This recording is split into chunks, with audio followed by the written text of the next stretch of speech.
In the early 20th century, the only doctor in the Nome, Alaska area, Curtis Welch, had a supply of 80,000 units of antitoxin for a deadly, highly contagious disease called diphtheria. In the summer of 1924, his supply, which was from 1918, expired. At the end of the year, a 2-year-old native Alaskan began to show symptoms of diphtheria. The child died the next morning. Several more caught the disease, and many died. By the end of January of 1925, it was clear that Nome was facing an epidemic. The nearest supply of antitoxin was in Anchorage, Alaska, which was 1,000 miles away. The important people in the area met and proposed 2 ideas to transport the antitoxin. One was to have a dog sled and mushing relay of fast teams. The other was to transport the serum by aircraft. Both the ways had several risks. They finally decided to transport the antitoxin by dog sled. The large team successfully transported the antitoxin from Anchorage to Nome.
In 1973, in order to preserve the Iditarod Trail from Anchorage to Nome and the mushing culture and community, Dorothy G. Page and Joe Reddington Sr. came together to establish the Iditarod Trail Sled Dog Race.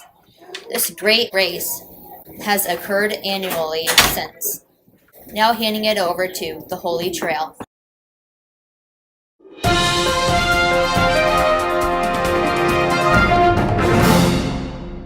Some problems the mushers might face are the Dalzell Gorge is notorious in the Iditarod. Most mushers prefer to run the gorge at night. Lack of snow can also cause problems.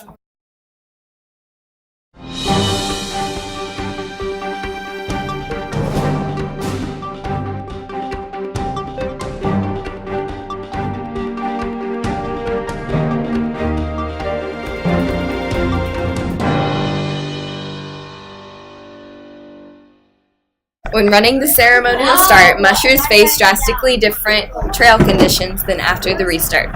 They take streets paved with onlookers to the famous restart.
When running the Iditarod, mushers have to slow or speed up their dogs depending on the terrain.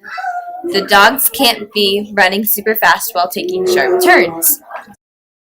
Starting in an area of coastal lowland, the Iditarod Trail makes its way inland and eventually out onto the coast of the frozen Bering Sea, encountering gorges, thick forests, mountains, icy seas, and the legendary Yukon River.